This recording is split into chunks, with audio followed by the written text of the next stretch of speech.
Hello, everybody. Welcome to the podcast tonight. We're going to talk about double stacking Epsons and what that can bring to the table. Some of the things we found out through that practice of that experimentation, results, conclusion, thoughts. So that's our objective tonight. Sheldon won't be able to join us. He had something come up where he wasn't able to join kind of last minute. We thought about rescheduling, but we just figured we'd go on. So maybe he'll appear in the comments, maybe not. But you'll find us on AVSforum thread. We made a thread on AVSforum, and we're going to expand on all this here. Our live stream is limited to 720p because we're just using the free version of StreamYard. And so some of the videos that we're going to share and stuff will be limited in that. So keep that in mind as you kind of see some of the stuff we talk about. But yeah, we'll go ahead and proceed. So this all started with maybe a year ago, Ryan, is that right? Where we had talked about like this could be kind of a cool idea quite a while, even before you bought your LS12000 as like an option, like something that's theoretical. Yeah, honestly, this happened way long time ago when I originally settled on the size of what I thought my room was going to be. So like I would say even 6 years ago, that problem was prevalent, right? Because projectors are even dimmer than they are now. And so if you're like, oh, I'm going to have this big of a room, well, if it's that big of a room, that'll need to have at least, this size of a screen. If it has this size of a screen, what's going to light up that size of a screen? So all along, you just sort of like keeping tabs of things that are coming along in the market. I remember paying special attention to some of Michael, aka Youthman's old videos, like not old, but some of his videos where he'd show people who'd repurposed some Christies from back in the day to be able to have enough brightness to light up these screens. So it was also always sort of a back of mind kind of thing as it was coming towards me. Yeah. So just like happenstance, I hadn't been over to Ryan's theater yet. He's got a gorgeous new theater he built over the last, multiple years, really. It's been a long time project. Check out his room thread on AVSforum. It's really something. And so we wanted to go kind of see the room and just kind of said, hey, would you like to bring over last minute? Would you like to bring over the LS12000 and we can spend a couple hours, playing with that if you want? And he said yes. And I kind of a little funny story. I was thinking, I don't know if he's just saying yes because he thinks I'm interested or if he's really interested, he'd rather not mess with it. So I kind of, teased that out in the chat saying, are you really interested? You don't have to do it if you don't want to. And his reply was he'd built this stand in like the span of what seemed like a half hour. It might have been longer, but it seemed like a very short time. He'd built that stand and had it, and he replied to that picture like, "I'm ready to go. What time can you be here?" That's pretty much how it went. You saw that you sent that text, and I was like, I'll make him realize that I'm willing to put in a little bit of effort here. So I went and I checked my scrap pile, and I said, I think I can finagle something out of this. So. Did some, back of hand measurements, napkin measurements, and threw something together that could get the projectors as reasonably close to each other as possible in a short period of time. Electing to go, stacking top, bottom, as opposed to left, right. And it was spot on accurate, really. They were almost touching. Like without having them side by side, or really, it was really close. You did a great job. So we went over to Ryan's house. We listened to his room and kind of gave him some ideas, and he gave us some ideas for a couple hours. And then we decided to break out the double projectors. And we spent about 40 minutes setting them up. And we really had no idea how that would go. I mean, like the conventional wisdom on the forums is this is between difficult and impossible to do this without any kind of like commercial software or warping software, that kind of thing, to get the pixels to align. And that it's just not going to be that good. Like it's a fun exercise, but it's not going to be that good. That's kind of the conventional wisdom. And that if you want to do it, you need something like a business class projector where they have the software that's keen to do it, or a camera that does it for you, like with a push button technology. And Ryan, maybe we can talk about that more a little bit later in the stream, but there are in the commercial space, there is that kind of equipment. So what we had is Ryan had his LS12000 hung from a ceiling on a chief mount, the bundled mount that comes with the projector. And then he built this wooden shelf that went underneath it. So one projector is hanging upside down, and the other LS12000 that I brought from my house was hanging right side up, or standing right side up, as if on a shelf. One thing to note with that in mind is that I think, as best I can understand, a lot of these projectors are meant to be mounted in the top 2/3 of the top 1/3 of the screen. And so hanging down from the ceiling, like the lens is crafted such that the optimal position and the best lens focus is oftentimes not exactly centered on the screen, but on that side of the lens. And so if you look at the instructions for mounting the Epson and so forth, or a lot of like the old Panasonics, that kind of thing, you'll see that kind of instruction. Whereas if the lens is clearly crafted to be like perfectly uniform, they would say that your projector should be in the exact center of your screen, and that's not what they say on the Epson. So I'm taking a little bit of half guess that if we were able to mount both these projectors upside down, where the optimal part of the lens is used, we might have even gotten a little bit better picture than what we arrived at. Anyway, what we did is we first just zoomed in the projectors to what we wanted them to be on screen. So we got kind of close enough to where they were in picture, in frame. Ryan has a 2.1 to 0 or 2.0 to 1 screen. Is that right? Yeah, it's a 2:1 aspect ratio. It's 15 feet wide, 7.5 feet tall. If you draw a diagonal from corner to corner, it's like 199.7 inches, roughly. So just 200-inch diagonal screen, roughly. It's a Sievertson Cinema White. It's a perf screen. It claims a 1.3 gain, and the actual tested, I believe Pixel Pusher tested its gain, and it settled somewhere between 1.15 and 1.2. I think was what it was in actual. So roughly similar to what you might see with a Perf Studio Tech 130. Good. So we spend a little bit of time just rough dialing them in, just a couple minutes each. And then we pulled up the pixel grid. So we spent the next little few minutes making sure that the pixel alignment was fantastic on both projectors, as good as you could get. And you've got a long throw, right, Ryan? It's over 30 foot or close to 30 foot.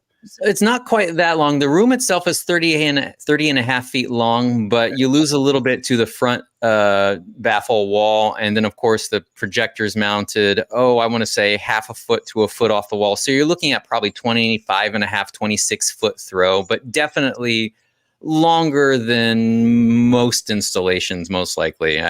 But in this case, it is a decent throw distance, though. You're definitely going to be losing a little bit of brightness versus if it was a center of room to the screen.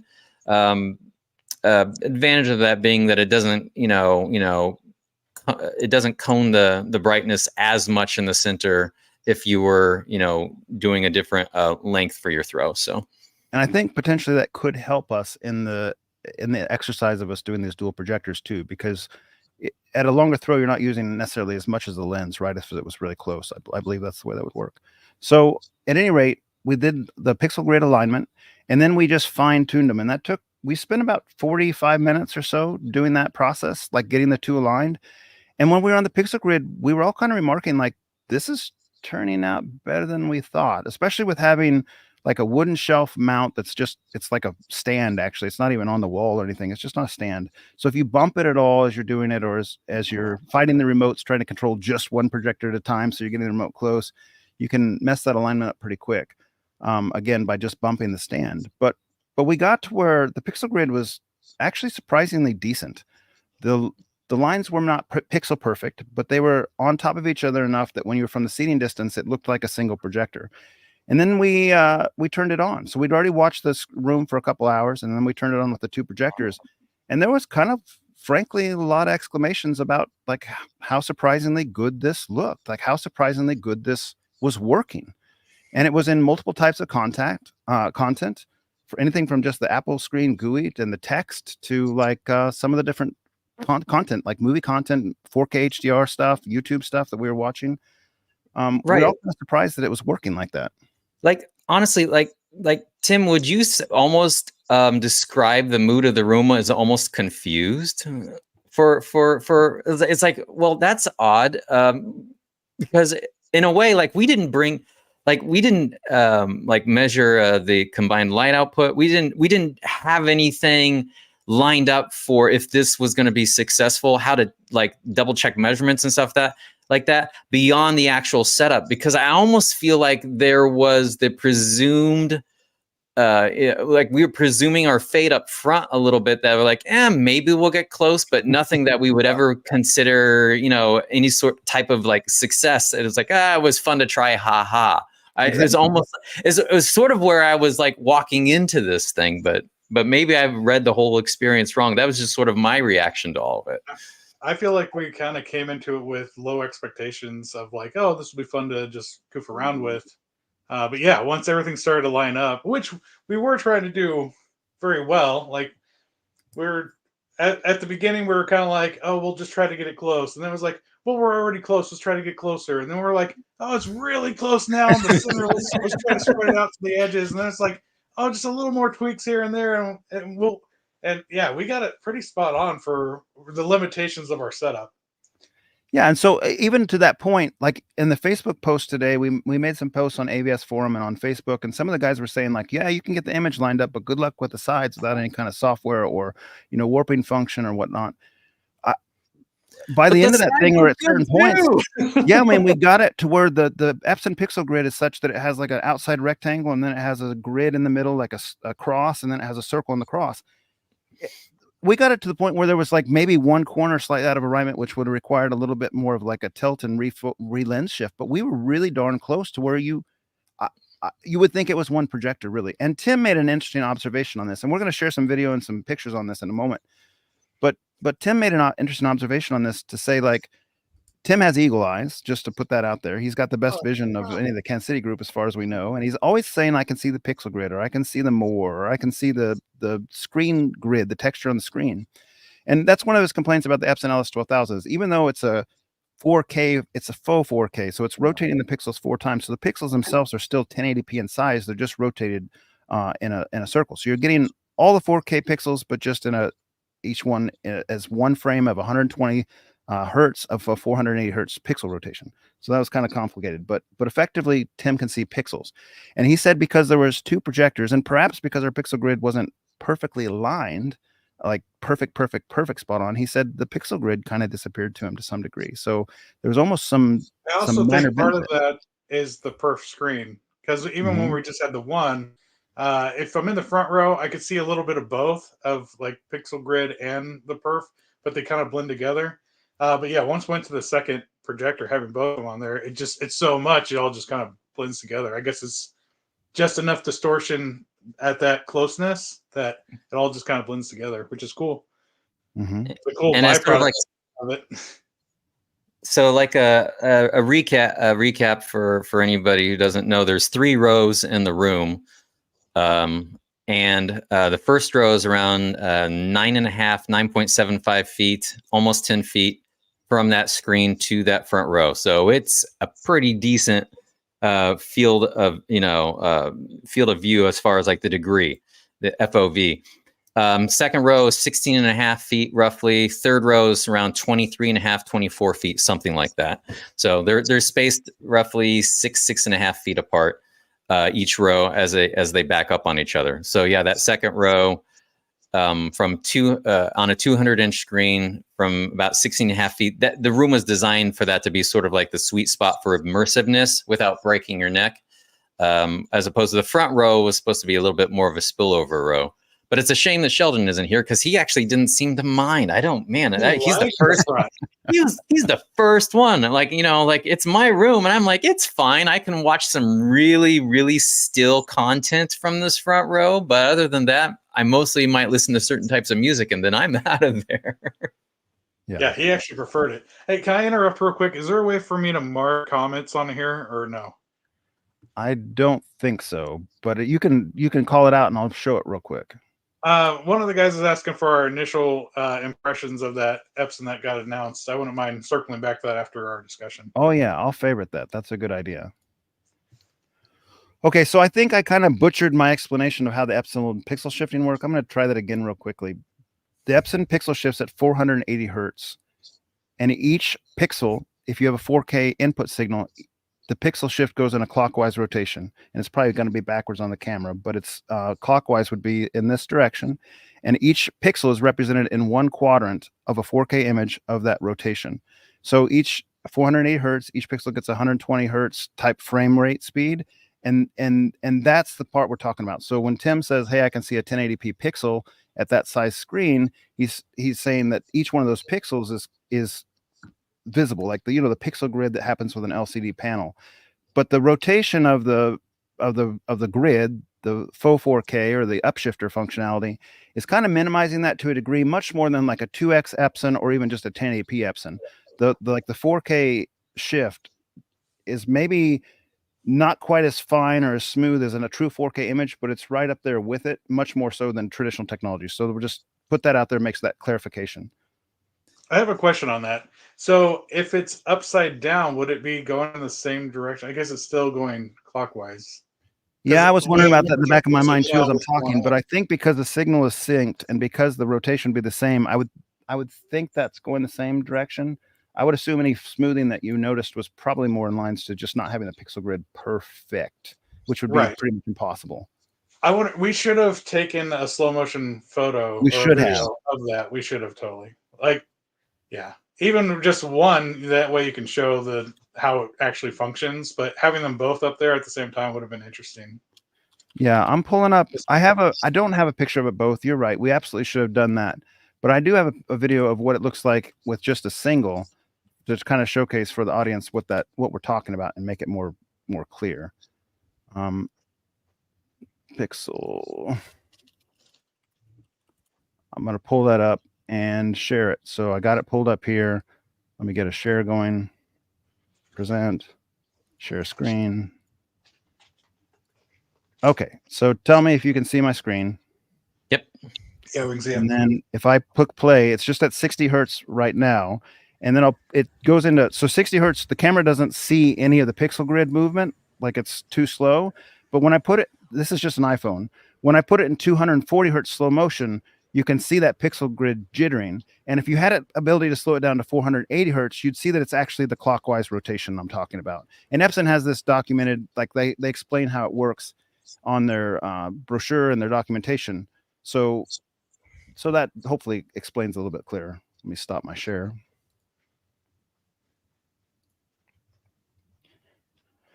Okay, so yeah, I mean, I Sheldon had said, I think this is worth bringing up, and he would bring it up if he was here. He had said at one point, like, "Hey, Ryan, we were watching some of the content that Ryan was showcasing at the beginning, and one of them was Avatar, The Way of the Water, and Sheldon had spoke up and said, Ryan, I'm used to a little bit more pop on this than what I'm seeing here. You know, in Sheldon's room with his NZ7, with a smaller screen, and the HDR tone mapping and so forth."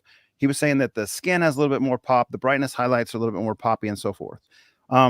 When we went to 2 projectors with the Epson LS12000, Sheldon was ecstatic, saying that this brought the pop that he was used to. Like it brought the character's skin to life. It brought the highlights to life. It made the highlights more bright and white. Eyes, teeth, that kind of stuff are more like white instead of just kind of a shade of gray because of the extra lumen count. One of the things we read about a lot on the forum was like, how much is it hurting contrast? What were you guys' thoughts on that? So, and I think one of the first things that people talk about with that kind of thing is the multiplied black floor issue. Mm-hmm. I think is one of the things that people often bring up. And I would genuinely agree that would be a problem if it wasn't for the fact that I think in this particular room, it is such a large image that you're trying to project. And it is just at the edge of what I would consider a pleasing presentation. It's right at the edge of the capabilities of this projector, right? So if it was already having a fairly bright image, let's say I like the 125, 130 inch range, and you're shining this projector on it, and then you try to do a double up of that, I could see that hurting contrast claim being a very real thing that you would sort of latch onto. Now, the difference between the darkest dark and the lightest light, the perceptibility maybe that overcomes that a little bit. But when you put that much light into a smaller space, I think that honestly would hurt things a little bit. So I totally understand that issue that a lot of people bring up. The thing that I noticed, though, in this situation, that was actually a bigger concern for me and hurting the contrast was the fact that now that you have that much more light going on, there's going to be that much more light spillage hitting the environment around it and then reflecting back on the screen. So that actually, I think, was the bigger issue for me in this situation than whatever the multiplied black floor was going to be. At least that's what I was seeing with my eyes in certain scenes. And I think part of it is your throw distance, because you have such a big room that the any added black level wasn't as noticeable as much as the brightness was, just because of, again, with the bigger screen, bigger room, all of that kind of like played a part of that. I think if we did the same test in Jonathan's room, the black floor level would probably be a bigger issue. Yeah. Yeah. The 144 inch screen versus 200 inch screen. Sure. Yeah. I also think that there's something to play in here, and I don't know the specificalities of this to really make it like keen science, but there's such a thing as like subjective contrast. I've read some discussion talking about if you have a very high lumen count projector, your eyes take longer to dim down to a very finite black level than they would if it was like a lower bright level dimming down. And so like if you had like a 10,000 lumen projector and it was flashing at full brightness, and then it went to, 1,000:1 contrast ratio or 2,001 contrast ratio, whatever it is, versus a 1,000 lumen projector that's going down to a much higher, much better contrast ratio, the subjective perception of that, because the way our eyes focus slowly or more slowly than like a camera would, can actually reveal itself like the bright projector can potentially with quick flashes look like it has better contrast when it has way worse contrast by the numbers. And I think some of that can kind of play into this, and how much and how critical that is something that would need to be studied or with a lot more experience than we had the other day. But I think like subjectively, to me, and I think to everyone in the room, two projectors ended up looking better than one. Just like just did. So contrast be darned, or whatever else it was. It made a new life to that size screen in that instance. And Tim, are you of the same mindset? I think you might have been the one that was more quiet on the matter than maybe Sheldon or Ryan or I. Is that your opinion, or are we speaking for you when I shouldn't? No, I agree. Like, I was surprised at how it all turned out. Yeah, I really came into it with no expectations, and I was just kind of baffled at like how well it ended up working. I remember I had two reactions. At one point I said, "Oh no," and at another point I said, "Yuck." And both of those were in response to, one, I was like, this is definitely better. Now what am I going to do? And then two, I think I even remarked, it's like, I don't even want to report this to the internet. They're just gonna, half of them are just gonna chew this up. It's like I was like, I want to unsee this and get on with my life. I don't think this is the solution for 99% of people. And this is where we need to let's be sure. Yeah, we need to make time for the asterisks and the litany of reasons why you would never want to even attempt this. Right. Agreed. Yeah, and I think some of that will curtail into the 3 projectors that Epson's releasing discussion, as far as like, when does the value make sense, that kind of thing. But go ahead. We also weren't torture testing anything. Like, we weren't trying to go after like the darkest black stuff. We weren't trying to do the highest highlights and spectral highlights and stuff for HDR. We just wanted to see if it worked, and it did. It did work really well. And if you didn't have to adjust for the different ratios, it might be a solution for you. But so let's talk about the caveats or the negatives, and then let's show some footage. Yeah. So, yeah, you start with the one you just said, Tim, right? The first one would be the fact that when I designed the room, I literally shined a projector on a wall, and I sat where I thought the first row was going to be and the second row was going to be. And I said to myself, my screen can't be any taller than that because I don't like the way it feels, like looking up to get to the top, right? So, but I did want it to be wider, so I wanted to go to the edges of the room. So I'm lucky to have enough ceiling height. A lot of people in a basement, they're limited by the ceiling height, and I actually have enough to where I didn't want to go any higher on the ceiling height. So, so that's how I ended up with that 15 by 7.5 as the aspect ratio. Downside of that, of course, is in this situation, I came up with that as sort of a split the difference aspect ratio. So if I'm watching HD content or a lot of theatrical content as 1:8:5, I'm an animation movie buff. There's a lot of 1:8:5 content in there, even some 1:6:6 content if they preserved it in some cases. A lot of that stuff gets cropped, unfortunately. But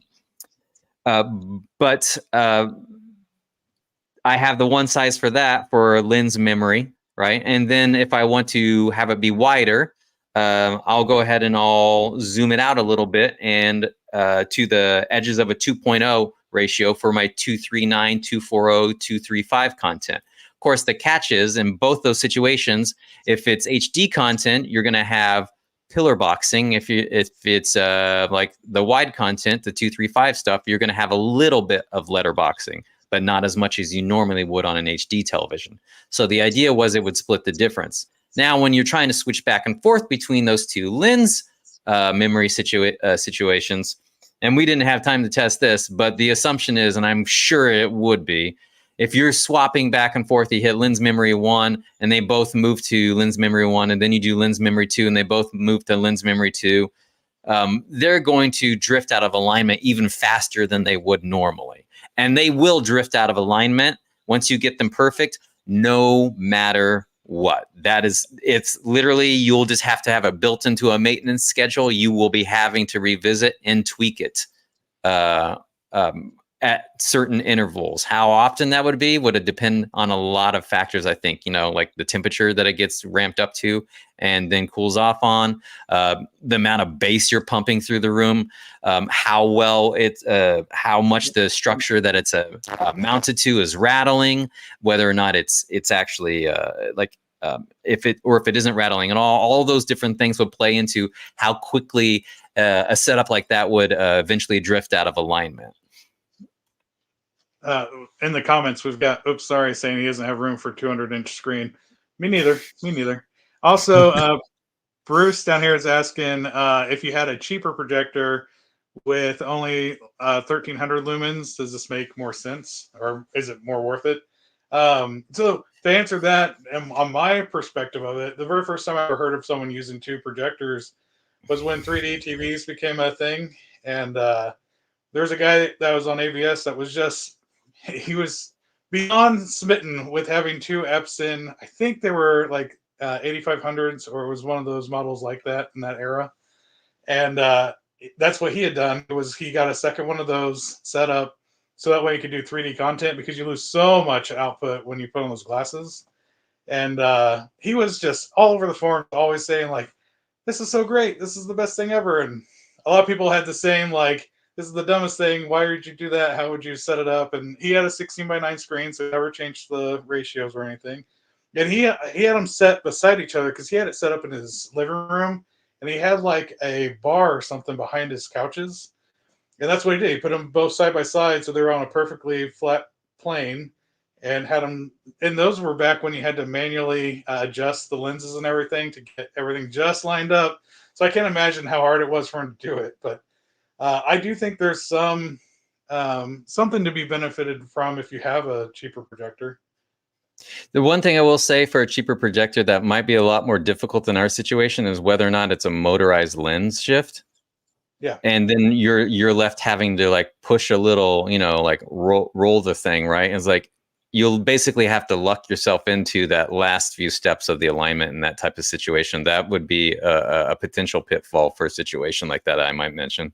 I think there's also the issue of glass, because if you have a cheap projector, it probably doesn't have as good of a uniformity in the lens, which would then reveal itself as far as not aligning the pixels as perfectly. So there's that as well.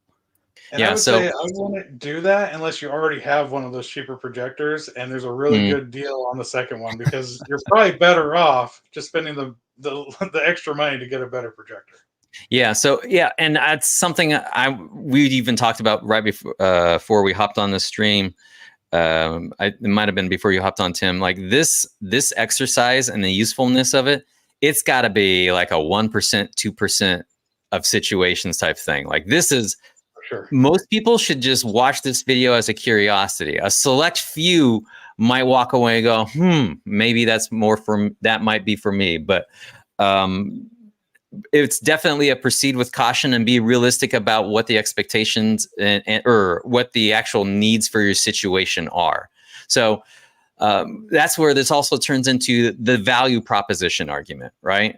Mm-hmm. Where I don't know if we want to talk about the projectors that were announced today yet or not, but if they're a good comparison to for what you would be looking at in this situation, right? Where it's like, how much money do you want to spend or save versus how much, extra brightness you want for your situation to be able to have that next level of immersion in front of you.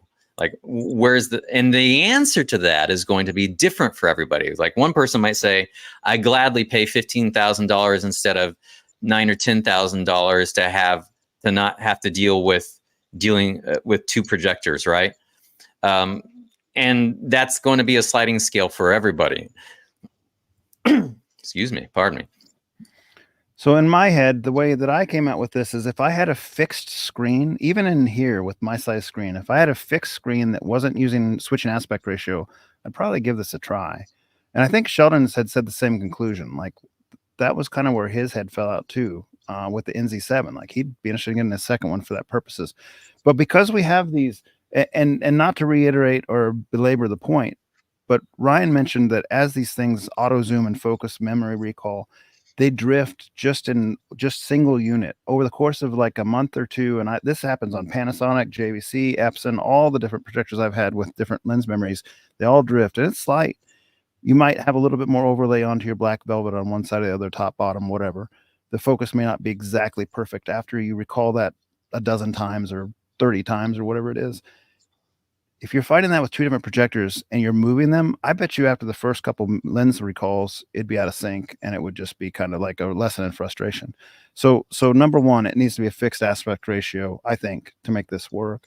And your mounting system would have to be just sturdy as possible, like made of steel, thick, non-movable. Like you wouldn't want any vibration to affect it. You wouldn't want anything like that. And I kind of view this a little bit in the way of like for the price scaling thing, in the way of like SLI or Crossfire with video cards, if we have any gamers among us, like there's a lot of people who say, don't bother with SLI or Crossfire at a low tier card, just buy the next tier card up and keep it a single, because then you don't have the headaches of SLI or Crossfire. But if you got up to the top tier card, or in this case, the most that you felt comfortable spending, like, hey, I don't want to spend more than $5,000 on a projector because of resale or whatever else, whatever you value that way, maybe it makes more sense to like, imagine this is like Crossfire SLI. Chirpy says, I don't want to spend $15,000 on an Epson with 6,000 lumens. I'd feel more comfortable with my friendly dealer price on two LS5000s and spend like $8,000 or $10,000 on a couple LS12,000s and make it work. So if you're at the 1,500 lumen range, like Bruce said in the thing, if you're down there, don't even consider this. Just buy a 2,000, 2,500, 3,000 lumen projector that's a single. But if you're at the limit, most of these consumer projectors don't have more than like 3,000 lumens, no matter what you do, until you get a boutique stuff. If you're at that limit, then it starts making sense. Yeah, this is right at the edge of traditionally, this hits a pricing shelf of where things shoot up rather quickly. Like if you look at, like, say, the contrast ratio of an LS12000, and it'll vary from one unit to another, but let's say 4,200, 5,000 contrast ratio range, somewhere in there usually falls in there. If you try to find a projector that hits that, and then go down the list of the other things that the 12,000 can do, and then say, now give me that with 5,400 lumens, the price just goes crazy really fast. Tens of thousands of dollars traditionally. Yes. Tens of thousands.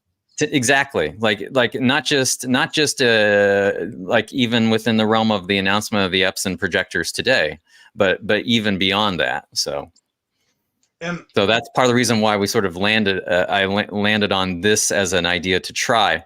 The other thing too is even with the projectors that I would announce today, those prices, aren't with lenses, and we don't know what their contrast native contrast is. A couple numbers have been floated around, but I haven't seen it in anything concrete yet, and definitely not any real world verified testing has happened yet either. So. And in my own case, I wouldn't do this. I think it was fun to do as a project. And if I had your room, it's much more interesting because of the limitations or what the hurdles you're trying to overcome, really. Yes. Where in my room, I have the exact opposite problem. If anything, I'm too close to my screen and I have a brightness problem because I only have a 15-foot throw. So I'm about as short of a throw as I can get with my projector. So, yeah, I would. This isn't a problem for me to have. So, Bruce says next time we should try it with 4. I think that's not going to happen. Yeah. Well, someone on Facebook was saying to do 3. Yeah, I saw that. I think one of the biggest frustrations to me, and I'm not sure. I mean, I'm sure there's ways to work around it, but as you were dialing this in on a regular basis, like your maintenance period, as Ryan specified, trying to just get one projector to respond instead of both was like, even in our short little dial-in time of 40 minutes, they both kept turning on and going to menu systems, and you'd have to like get real close to the IR sensor so you weren't activating the other one, and inevitably you'd be messing with it and it'd start messing with the other one. It was like fighting these menus. You couldn't get one to stay silent, so you'd almost like need some sort of like either an IP-based control system, which Epson has, and we should have probably tried that. That might have been one way to do it. You have two browsers up and you're messing with one. That's the way to do it. Mess with one browser tab and the other with the other browser tab. But doing it with an IR remote, that was for the birds. Yeah, and even when you wanted to control both of them at the same time, sometimes they would be even off. It was like, I can't win for losing. Yeah. There were a couple things in chat. One of them was asking the room layout. Another one saying, did the room ever get finished because they only ever saw it as a slab? Could I present real fast just to show the layout of the room that we're actually talking about here real quick? Sure. Let's see here. Let's try share screen maybe. No, yeah, I'll do share screen. Let's see what pops up here. Now I got to find, I should have closed some windows. You guys keep talking while I find the window. Holy cow. Yeah. So I thought it was kind of humorous too. We'd start every movie clip section, or within reason, most movie clip sections, with a recalibration of getting the display in there. And then Ryan was trying to turn up his bass to see exactly like at what point does this go south. It didn't take much. Low, honestly. By the end of like most of the clips, if it was a 2-minute clip, by the end of the clip, if we check that calibration image again, it would have vibrated itself loose. Again, we didn't have any kind of fixed structure for the mount. It was literally on just like a wooden shelf that was kind of not crotchety, but not sturdy either. And so any movement, and it's the hottest area of the room for bass, so that doesn't help. Yeah. That's true. Back wall. That's where all that stuff contains. Do you have to approve what I share? No, I don't think so. Oh, maybe I have to edit the stage. There you go. Try that. Yeah. There you go. So you can see the how far back on the throw this thing is, right? So it's how far is that throw? It's about 25 and a half, 26 feet from the very, very back where you see that rod all the way to the front. Where's the front at? It's a quarter mile over the mountains. It is there you go. A big room. Yeah. So yeah, it's a decent sized room. So that'll give you an idea of what we're looking at here and why you would even want to consider something like this for this situation, right? So it's as my wife would say, I'm an edge case. So, but it's basically it's blacked out fabric all the way around it. The walls actually are a little bit darker in person than that, but it's roughly that amount. In the future, I'll be getting some darker materials on those walls there because it probably is a little bit too bright. But hopefully that gives you an idea roughly the space that we're dealing with and the throw that we're dealing with and how these things line up. So when Jonathan starts showing his photos, you have a better idea of where you're at in the space. So sure, that's good, Ryan. Look at the most. You just highlighted it. Never mind. Yep. Jose says, I'm considering using a single LS12000 on an even bigger screen that's 19 foot wide. Based on the experiment you guys did, do you guys think that would look? How do you think that would look? Mm-hmm. You're gonna forego HDR, Jose, and you're probably not going to have the brightest SDR, but it's going to look fine. In reality, it's going to look fine and enjoyable. Because Ryan, when you were showing us for the first couple of hours your room with the LS12000, it looked great. I mean, like, nobody was complaining. And I saw it repeated over and over again from the M-Wave guests saying there's no way anyone would have thought, how does that 2700 lumen projector fill that screen? It does a good job. Again, you're not going to necessarily get HDR content or HDR pop, but you're going to get a nice SDR image. That's my opinion.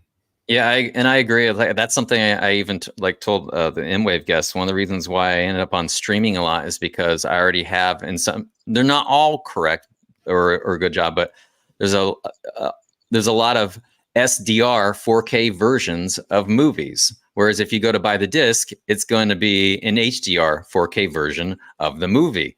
And then you have to go about finding ways to convert that to a projector like this with whatever devices. And whereas just having SDR through streaming is sort of a set it and forget it. And it's a limitation that you sort of accept up front in this situation.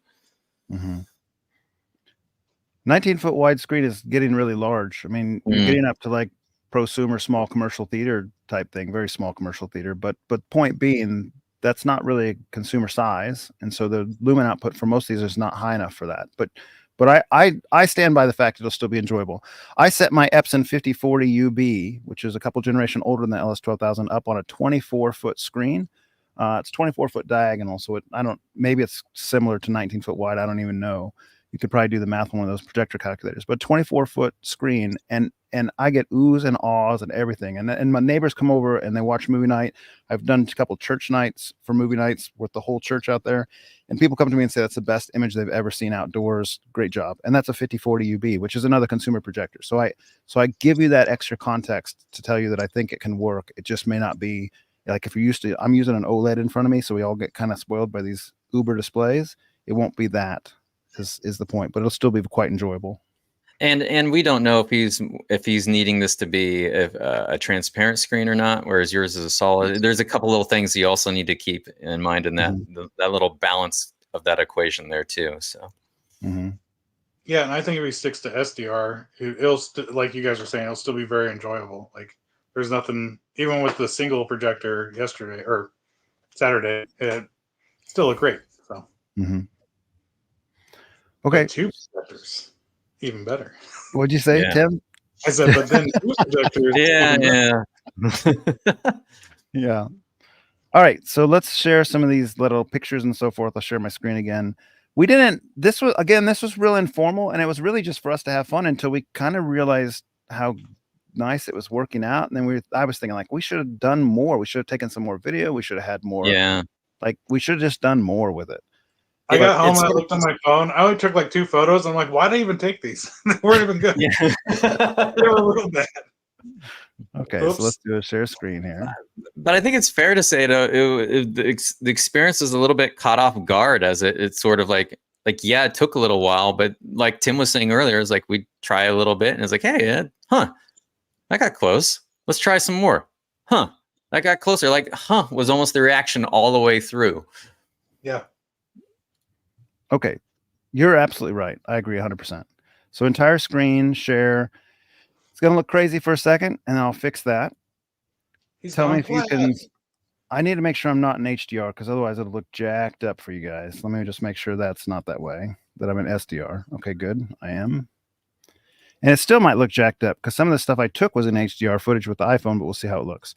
So we'll start with this. This is the little mount that Ryan made like in no time flat to make sure we had a stable place to put the Epson and get them as close as possible. Yeah, it looks like a rush job. Well, it's pretty fantastic in my opinion. And it was such a ultimate way to reply that showed keen interest. I thought it was hilarious. Okay, so then the next one, nobody knows what Sheldon was doing on the floor. He was using his feet to check how. Yeah, it's like some people use their feet to measure in feet, right? So, hey, Jonathan, you might take Jose's post down. So, thank you. I can't see it. I appreciate that. And also, is the format okay as far as us being out of the way and the screen being the priority here? I think so, but it's fine. We're I'm watching it on YouTube, so yeah, we're 3 on the side. Okay, thank you. So this is both of them set up just kind of like an Apple TV menu, listening to some music, M-Wave demos and so forth. This was the Apple TV home screen. Again, this is just taken on the iPhone 13. We didn't even have a real camera set up. We should have. That would have been nice. In some of these, and I hope this is coming across on YouTube good enough for you guys to see. It's not. It's kind of blurry. So this is where we need to point out in the stream that we are capped at 720p for this again. So on some of these, you might want to zoom in even a little bit just to get a little bit closer for the detail. Like I see that you're a little bit zoomed out on this photo, for example. You could probably pull in a little bit closer still, just to help out the fact that we're on 720p. Yeah. Like right there is perfect. Yeah, and we'll post a lot of these up on the AVS thread that Jonathan. Yeah, and they'll still be compressed on AVSforum, but they won't be as compressed as what you're seeing here on this YouTube stream. Now take a look. See, the shadow has like 2 layers because there's 2 different projectors projecting. So that tells you that we're using 2. But look at the text here, especially again. I'm sorry if it's not super clear. You can see the screen's pixels. The text, the perfs of the screen, you can see in the original image, like it's really a detailed, nice, sharp image. And look how nice that text is. And it was pretty uniform across the whole thing. Like, look even at the corners. It looked surprisingly good. So the next screen is just another, close up of what you're seeing, and that's just nice and sharp. Like the what do you call that? As it's going down, like the M anti-aliasing. Yeah, like the aliasing. Yeah, that's what it is. You kind of see when you zoomed in, you can actually see the hitches as it's going down it, which means it's super sharp. Yeah. Yeah, and don't zoom in and out too much because YouTube's having a heck of a time. It needs time for the macro blocking to stop macro blocking and sort of lock solid. So you got to give it a second to have like basically, what do they call it in compression? You need an A frame in there or an I frame or whatever it is. Well, that's kind of a bum deal that we're trying to showcase this to show how good it looks on a crappy stream. But I just encourage you to go look at this on the AVSforum. You'll find it by basically the same search terms. And I'll put the link in the description after the video is done too, so that you can go to AVSforum and kind of join in the discussion if you want to see more or see some of the direct pictures. So then this, I don't know, I hope this comes across okay. This is just playing some footage from Avatar, and both projectors are on. At some point in here, I think it's either in this one or maybe the next one, we started kind of flashing between 1 and 2 to kind of show the difference in contrast, but or brightness between the two.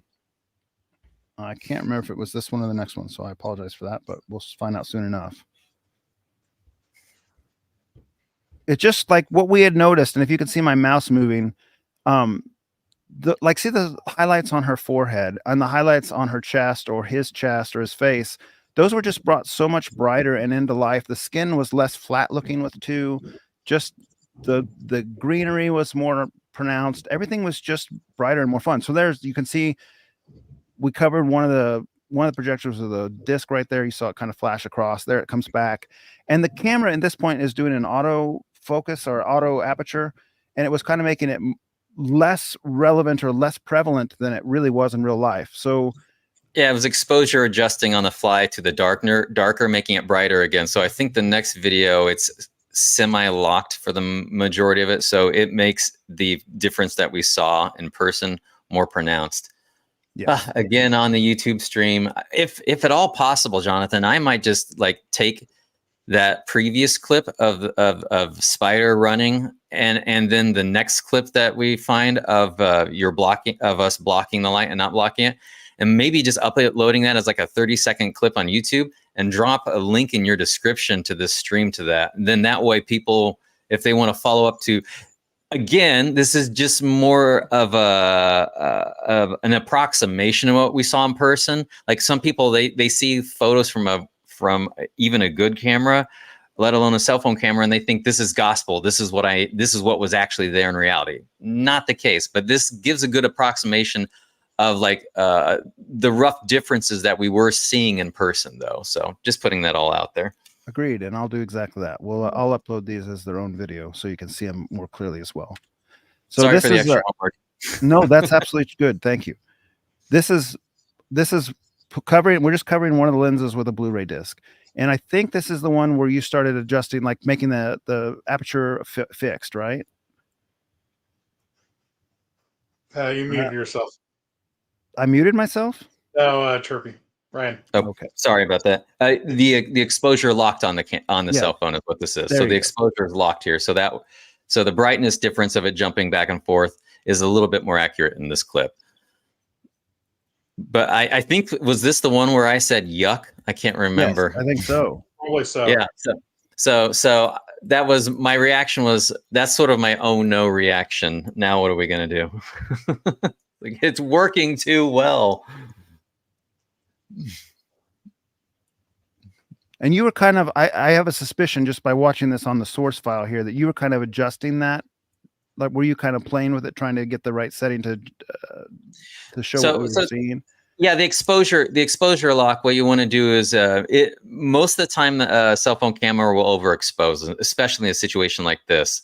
We weren't seeing clipped whites in person, and even with bringing the exposure down a little on the camera, it still gives the appearance of slightly clipped whites. And I'm sure somebody will watch this video and they'll be complaining, that's another problem with double stack. Look at those clipped whites there. And again, they're making an assumption that wasn't there in reality. So you have to be careful with that kind of stuff. Sure. Okay, so this is a scene from what movie was this we called? Weren't out to make the best image possible. We were just trying to make this work. Yeah. Raya the Last Dragon. That's what this one was. Yeah, I'm going to turn this down a little bit so we don't get any copyright. But there's the two projectors working. And then, you see the image here. And it's significant. The highlights are also just significantly brighter. And we were watching this in 4K HDR. And Sheldon going into the front row. Not necessarily as passable without the dual projectors, was more passable with, not even enjoyable, not just passable, but enjoyable with HDR 4K. Another little scene from the movie, just you can see the whites in the eyes and the teeth and everything were just that much more pronounced with dual projectors. Another little scene from the same movie. Just a lot more prolific. You're going to be bummed when you see the YouTube stream later. Does it look real bad?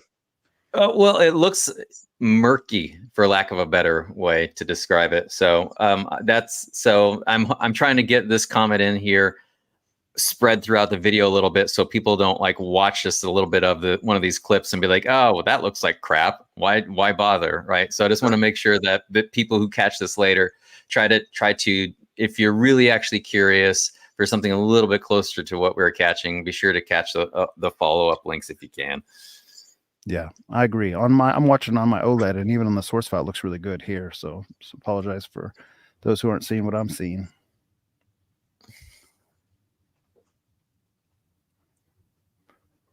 Yeah, I mean, I would say those highlights in there were spectacular. Really, like the purples and the glowing and stuff. If you haven't seen this movie, it's kind of a visual festival. It's really a nice looking movie, and my kids love this one. We've watched it a few times, I think. Here, just really.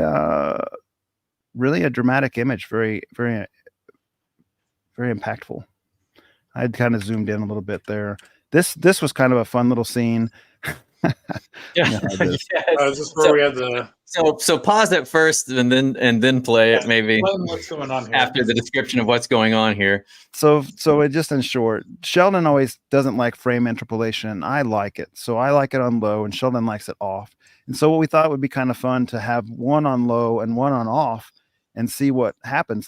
Did we find the magic sauce that everyone would like? No. And it was horrible. Time we had one on low and one on high, and that was real bad. Somebody said this looked like you were on drugs or something because I think I said that. It's like grab some LSD and watch a movie with one with frame interpolation on and the other one not. Or it looks like anaglyph 3D or something almost. It's like everything is really blurred between the two. Whoa. And then this doesn't come across very good for whatever reason on the phone, but it shows how darn close the focus was. I mean, again, I understand 720p being what it is on the stream, all that kind of stuff, but in person and in this video, the lines are all aligned. Like everything is aligned. That's really remarkable for a 40-minute setup time and not much trouble. Besides, the biggest amount of trouble is just getting the darn menus to cooperate. Not necessarily the adjustment process, just not finding those menus. They say that the Epson LS12000 has really good glass. It's made in Japan. It's got a lot of elements. It's supposed to be a fine piece of glass. And I think that kind of pulls through on this. I think it kind of shows that, you can get these two images lined up because that's one of the gripes that you read about on the forums from people who have tried this is they can't get the focus really lined up. They can't get the grids lined up. There's uniformity issues. There's all kinds of stuff like that. And we just didn't really encounter that. You can see he's adjusting the lens shift and you could see that it went off. I mean, at least on my side, I don't know if it's passing through the video, but you could see when it went out of sync or when it went out of alignment, it was really rough. And then it gets back in again. So that's what this video was supposed to be showing, but sorry if it's scrappy. Yeah. And again, the second that base hit, since we just simply had one projector that wasn't mounted to, or I should say, wasn't locked in place with the other projector. The second the base hits, of course, it would drift out of alignment. And we had a theory that was going to be the case. And then I said, let me play something with bass and see how fast this, goes south. And yep. So that's one of the things that's really important is when you do mount these things, that they have uniform rigidity with each other, if that makes sense. Yeah, that they move as one unit effectively. So, and they do sell stack cages for this stuff, right? So, but even then, it almost might be fun to finagle something moderately custom if you wanted to try, like go over to a website like Send Cut Send and get some aluminum plates CNC'd to line these two up, and then combine that with some 80/20 aluminum channel. Off you go. I really don't think it'd be that terribly hard. I think it's very feasible. It's just, I don't think it would work for you very good, Ryan, in reality, because you use the aspect ratio switching. And that's my biggest problem. Yeah, that's why, like, I keep going back and forth on this thing. I'd have to retool how I built the front of my room. And if I had this theater room longer, like completed longer, it's like, I'm having a wild hair. I've had it like this for a couple years. Let's try something new. But I've only had this thing up and running for literally it's August 20th. So 2 months exactly since I finished building this theater room. So tearing apart the front wall, I don't know if I have the stomach for it just yet. I need to get a little bit bored with it first, and then I'll go do something a little more drastic later, I think. Sure. Okay, so I guess the last topic on this, and then maybe we can go to some questions if we have them, is the new Epsons that are coming out. What are our thoughts on this? I have my thoughts. I'll hear your guys's. I can maybe even find a thread that shows the model numbers and the lumen count and all that kind of stuff. Let me see if I can pull it up. I was hoping you'd go first because you're the big Epson guy. I can go if you need an icebreaker, I'll go. Go ahead. I feel like it's like some people are already like trying to compare it to like the amount. I'll pick the top first. What is it? 25? Is it 25, 30K for the top model? That throws 10,000 lumens. And people are like trying to already compare that to the NZ900. And that's so wrong-headed in my mind. Those are two different tools for two different applications for what they both are supposed to excel at. And right? Like that NZ900, maybe you could light up a screen as big as mine, and I wouldn't go much higher than that. Maybe a little bit bigger, right?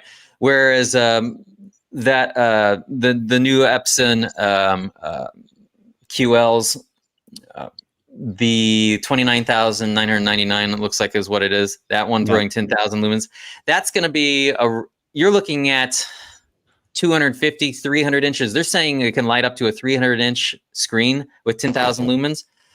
That might be pushing it a little bit, but not outside the realm of possibility. So that's the projector you want. If you want a reasonably good, a pretty darn good picture at a really freaking large size, that's a different tool than what the NZ900 is going to be. It's not going to look as good as the NZ900. It doesn't have the contrast ratio. It doesn't have native 4K. So I look at it as two different products for two different problems. The big question mark left for me, two big question marks left for me, actually 3 big question marks left for me on these top 2 projectors. One, what kind of lens options can you marry it up with? I haven't read anything yet on what specifically you're allowed to drop in there. Whether they'd ever introduce a lens in the future that would drop the lumen output for higher contrast, if there's anything like that. And then I lost my thought on what the other 2 were. They're claiming to have tone mapping. How good is that? That's a giant question mark that remains to be seen. And then the third one, let's see here. Contrast ratio, of course. Native from the get-go. So like right now, for example, let's say that they give up a little bit of a contrast ratio to get to that 6,000 lumens. Well, all of a sudden, I'm left with a problem of I pay, let's say, $10,000 and change for all the finagling I have to do. I can get 5,400 lumens and roughly 4,500 to 4,700 native contrast ratio. Playing within those parameters, you'll lose one to get the other, but that is 10,000, whereas this other one I'm looking at 15,000 plus whatever the cost of the lenses, plus maybe a little bit less contrast, but maybe better dynamic tone mapping. There's a whole new set of maybes coming to the market for people who are in this type of situation. So I'm a little bit of a wait and see. I'm not like super enthusiastic about it, but it is nice to see what is basically like a Thor, like a Barco Thor Jr., if you will. At that top end is what that one looks like to me in a way. So that's my initial reaction to that right now. Yeah. Yeah. Tim, Someone's you asking, wanna go? are these a replacement for the LS12000 or are they an all new series? They're a new series, apparently. They're still going to sell the LS12000 and LS11000. So nobody's quite clear on the forums yet if the QB1000 is meant to be a successor or if it's meant to be a different breed and there will be a successor to the LS12000. That question is still in the air. The LS12000 will stick around for a while, just like the 5050 has. But for how long, we don't know. Yeah, I would be disappointed if the 12,000 went away to have this one be permanently the only model choice in that range. That'd be a pretty big gap in their lineup. So that would be surprising. Well, I mean, there's been a vendor who said that's not in the plans at all. They have full plans to continue the LS12000. Yeah, that makes way more sense to me. So go ahead, Tim. I didn't mean to cut you off. You have anything else? Oh, it was really Ryan talking, not me. No. Come on, Go Tim. ahead. No, I actually had nothing to say. I make random noises all the time just to leave a spot in the conversation for me. For me, there's too many unknowns on the new ones. Like, I'm not super into the LS12000 either. Not that I don't like it. It's a good projector. It's, for me, in my setup, it's not the right one for me. Yeah. So making it brighter doesn't change anything in my mind to make me want to come over. But I would love to be proven wrong and see that these are awesome and that this is the next step for me. But I just don't see it happening with the LCD screens. Yeah, I will agree that the LCD screen being used in this is going to be a limitation. And then as you get brighter, as Ryan said, you're losing contrast. Let's say the LS5000 or the LS12000 that I have has been measured by Pixel Pusher as having 5,000 to 1. I think it was actually like 5,300 to 1 on my particular sample. This one in the documentation, the new 7,000 that costs $30,000, has an ANSI contrast of native contrast of 3,000 to 1 in the documentation. So the documentation that's out there. This one I haven't seen numbers on. But if let's say this 1,000 is supposed to have better contrast than the LS12000, at least they're advertising as such, it's supposed to have twice the dynamic contrast. I don't know what that equates to with real world native contrast. But let's say if mine is 5,000, let's say this is 6,000 or 7,000 or something like that. You're going to be at the limitations of the LCD panels. There's going to be no miracle that comes out that makes these like JVCs 20,000 to 1, or even their new JVCs are hitting super high numbers like 50 or 60,000 to 1. You're not going to see that out of an LCD panel, not as far as native contrast. You're going to get something in the realm of LCD. So let's say this is 6,000 or 7,000 to 1, maybe even not that high. Let's say this is 3,000 or 4,000 or 4,000 or 5,000 to 1, and they've already specified this one's 3,000 to 1. I want to put some context around that because some people boo hiss as soon as they hear those numbers. An IMAX, traditional IMAX movie theater is spec'd at 2,500 to 1. So IMAX for how many years were the premium theaters? And no, IMAX doesn't compete with a JVC as far as black levels or anything. Nobody said otherwise, but that's a premium commercial experience. And they're 2,500 to 1. A Dolby cinema, kind of considered to be the best cinema right now, is a 7,500 to 1 spec contrast. And that's spec'd on the projector. That's not spec'd in the room. They got those the foot pathway lights that are blue and the exit lights and so forth in the theater. I'd be surprised if you're even as high as like 2,000 or 3,000 to 1 in a Dolby cinema because of those darn exit lights that they can't turn off legally. So now, the 7,500 one, is that the initial ones when they did their swap over from Dolby Prime into Dolby Cinema, or is that the most recent generation one. I thought So that the one was article higher. that I looked up on this was made in 2023, and it Okay. said Dolby Cinema was spec to 7500 to 1. So Hmm. I doubt much has changed in a year. Well, to your point, it almost is sadly immaterial, because even if it was literally 1,000,001, it wouldn't matter because the environment doesn't allow it. Mm-hmm. Is Yeah, I mean, like you're certainly if talking you've about been with in the those spillage of theaters, the lights, because they don't want people to die in a fire. exactly. If you can find one of those that they turn off the exit lights, you're doing well. But most of them I've been to, they won't turn it off, even for the ask. So So the Dolby theaters have like that indiglow on their exit signs. So they still glow, but they don't light up. So if you go to the Dolby theaters, they're pretty dark. But like grand screens and IMAXs and all that, there's always some kind of light still in the room. yeah. So anyway, I just want to put that into perspective somewhat. When we see this 3001 and everyone boo hisses, this is talking IMAX level performance for a home cinema. 3001 contrast, 10,000 lumens. That's going to be like at a 20-foot screen or even a larger screen. That's going to be probably brighter than IMAX and similar contrast. So reserve the hate. It's a nice option.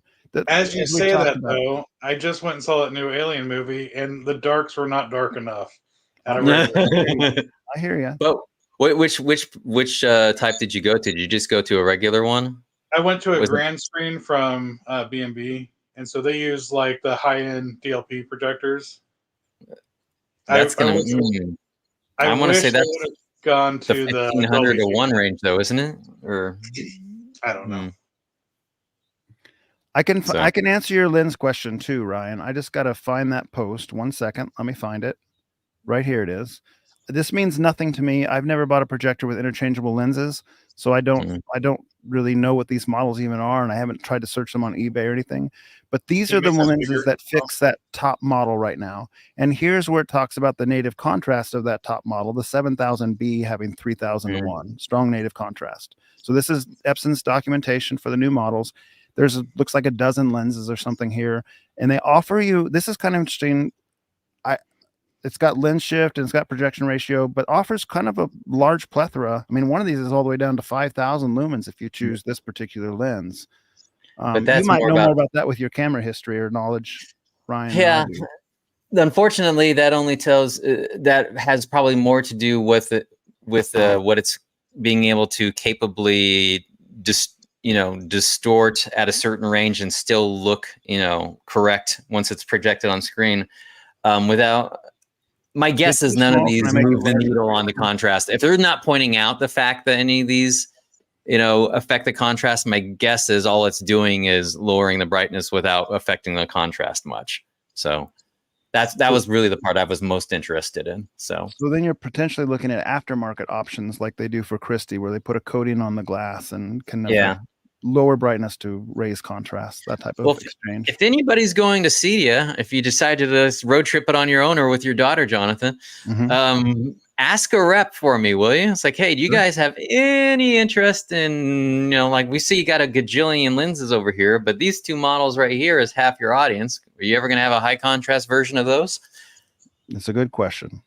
Because I have no connection with Epson whatsoever, but I can ask the question if I end up going to the show, or even ask Ryan to ask the question if he's going as a vendor, so he'll be there. I'll ask him either way. Shoot, man. Michael's in your chat right now. Ask him to ask. There you go. Okay, let's stop the screen share. Okay. So I haven't kept up with chat, at least for the last 10 minutes or so. Are we missing anything major or not? We kind of catch up here.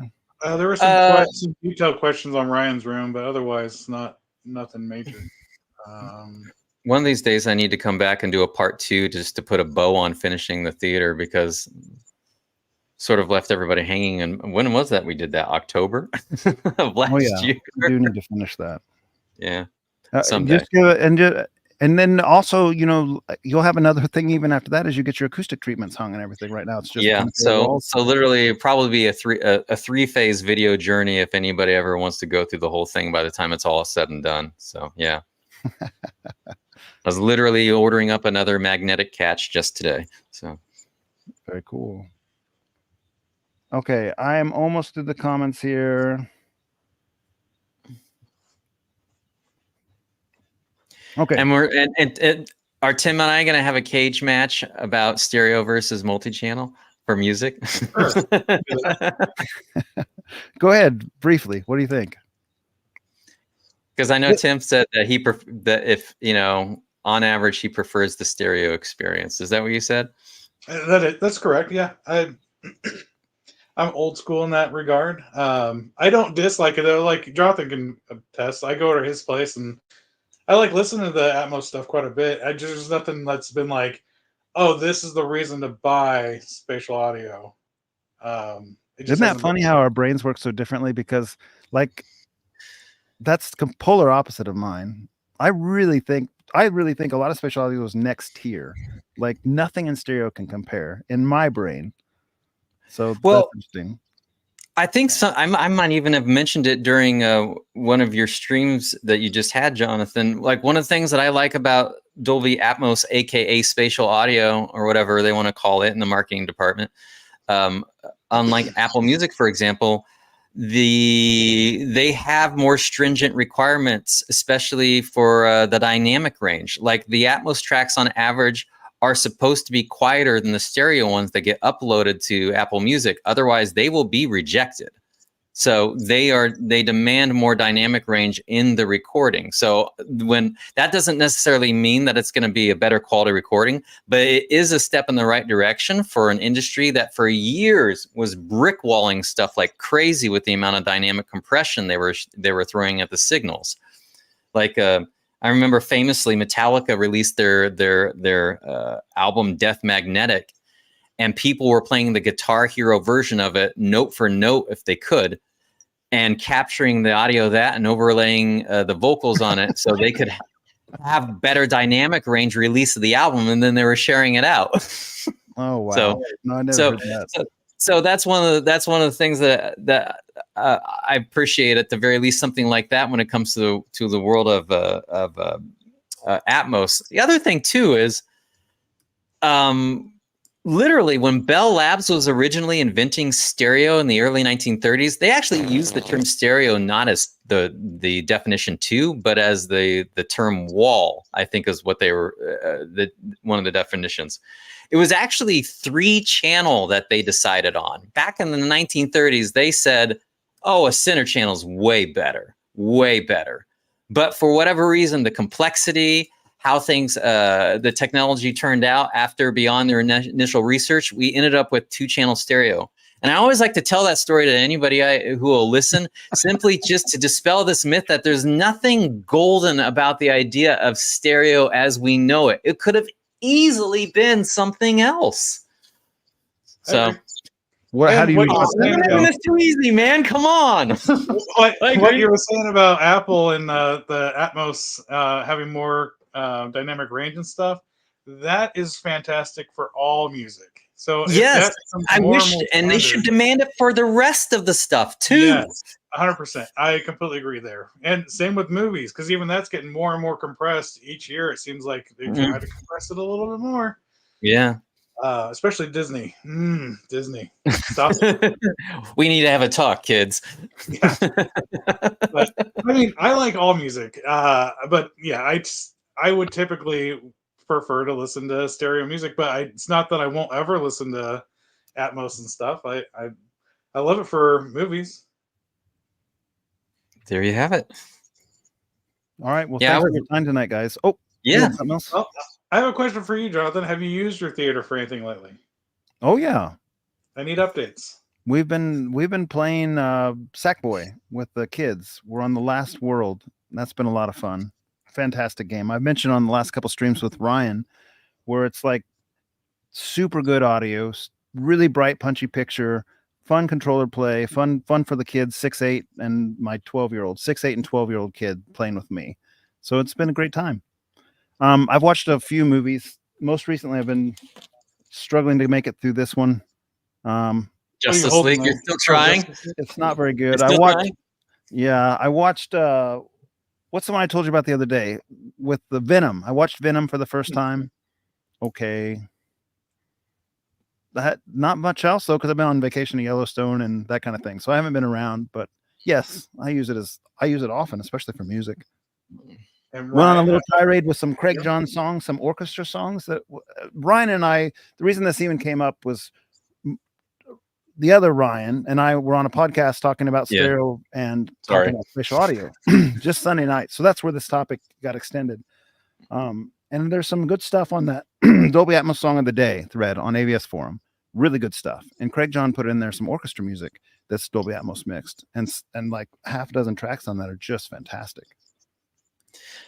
I came across that one and I was like, that sounds familiar. And it turns out I also ran across one or two tracks of there and actually tossed it on there. But I did pick up from you mentioning that. I went through that thread again because it had been a little bit. And I picked up on a couple that I was listening to them just last night.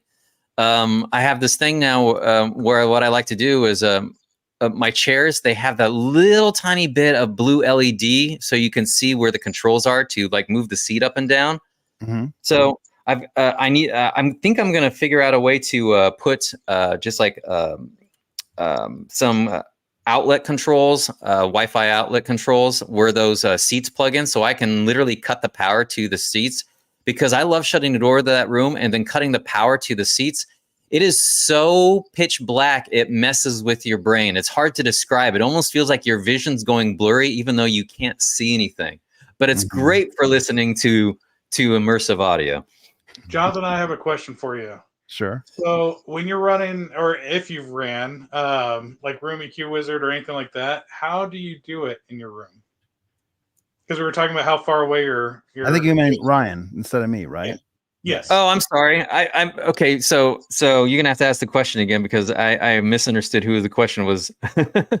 Yeah. So Jonathan and I were asked you. talking about this earlier today. Is how do you run, say, Room EQ Wizard with your processor and everything so far out of the room? I have a 30-foot long USB cable. Okay, that's Yeah. Wait a like second. literally. That's way beyond spec. Is it a repeater style? So it uses voltage in order to make it possible. Yeah. And it works reliably. I have a repeater that uses. I've never had a drop. I've never had an issue with it. And is one of those sort of, it's luck kind of things, because I was reading other people having issues with the length after the fact, and I was like sort of dodged a bullet that didn't even know was there. So and that happens sometimes. Sure. Sometimes you get lucky. Most of the time it's a crap show, but sometimes you get lucky. Yeah, I think USB by itself can only go like 15 foot or something in that ballpark. And so going beyond that gets sketchy, even with repeaters sometimes. No, I got lucky. So, but that's how I did it. I was like, I'll just plug this in and I'll just plug in that right there and we'll see what happens. Well, it looks like it's working. I'm not going to fight it. This came up because of a conversation that I brought up so Jonathan was saying how he doesn't like having the racks outside of the room because he likes to look over to make sure that at it's a glance. At a glance to see if it's in Atmos or whatever codec he wants it in. And mine's going to be outside the room as well. And so I just had a wild hair of a thought as I was walking out of work today. And I was like, what if I just put a camera right outside looking at literally the rack? I've done this. Like, I don't have anything permanent set up or whatever, but I had this little cheap $30 wave camera I bought for my hermit crab cage, and I just set that up and I was like, hey, would something like that work well enough? And I was like, yeah, I'll just put it right there. I could like develop some quick, cheap and dirty, like I frame up a quick and dirty web page and just put a couple devices next to each other and just have it on a tablet if I need to. Whatever. It wouldn't take it but an afternoon, and it works fine. See, I like this idea. And then it gets faster. Like log into your phone, put your password in, show it to your face, open up the app, look at the camera, wait for it to load, or just like averting my eyes to my receiver to say, "Oh, it's in Dolby Atmos." Peace of mind. Yeah, except for there's no. Can you shut the display off all the way? Sure. And with some button pushes on a remote, right? You can also do info, but that's kind of distracting to everyone else in the room. That's my argument with Tim. Like, if I want to push info, everyone in the room has to see the info. Like, why are you pushing that? If you want to pull up your phone and you're in a dark room, you're watching a movie to see if it's in Atmos, now you got your screen lighting up the entire room with one little screen. Some of us don't keep our iPhones at max brightness, old man. Yeah, seriously. I've never, like, that is a party foul that I will not partake in. But okay, all that to say, it's a valid approach, and I understand it, right? Like every once in a while, like I do get that antsy effect going on. It's like, is it, right? Especially if it's like, why is this HDMI lock-in on the signal taking so long, right? That would be like the number one reason why you like want to walk over and say, well, the input's correct, right? Mhm. That's definitely, I could see that kind of thing where it might help a little bit if it's inside the room, but yeah, it doesn't bother me that much to have to pop it up on my phone. I'm all about having the rack in the same room, and I get the purists who don't want to see any of that stuff. I absolutely want to see my AVR's LCD screen. I wish it was bigger and brighter. You always turn it down or put a shade in front of it, some tinted glass or something, but you can't make it brighter. That's the other thing, Tim, as I mentioned, like the AVR, that display is always there. So the little bit that makes it through the tinted glass on my rack is just constant. I'm not lighting up a phone that lights up the room. I'm not changing any variables. I'm not calling attention to it. It's just there. So if my guests are over and I want to see if it's on that Dolby Atmos, I just look over there. Because, you know, some movies you pick, like if you're playing from a disc or you're playing ripped files, they won't select the right track by default. They'll sometimes select a Dolby stereo track or a Dolby Pro, like Dolby Digital instead of Dolby Atmos. So you don't know what you're getting all the time unless you go into the subtitle menu and make sure the options menu, make sure you pick Dolby Atmos. So you also like to keep a little bit of light on in your room anyways, though, like with I your do. speakers and stuff. I want it pitch black. I want to be able to follow my face. That's what Ryan likes. Apparently, he said it makes him dizzy with how dark it can get. Yeah. I like that feeling. Yeah. You're even the same one that says that you like the full fade to black on the laser, but you don't want full fade to black. That comes back to that subjective contrast too. It's darker than a bat cave when that happens because you're used to light and it goes to pitch black. You can't see this for a moment, right? Yeah. That's just I think how that's that a fun works with party trick. eyes. I know it drives some people crazy, especially if you go for the quick one versus the slow one, but it doesn't bother me. Everybody's different on that one. Yeah. All right. Let's wrap it up. Let's keep it on topic. Come up with new topics for the next one, and we'll go from there. All righty. Thanks, Stream, for chiming in. Yeah. Thanks for your time, fellas. Check you later. Bye for now. Bye.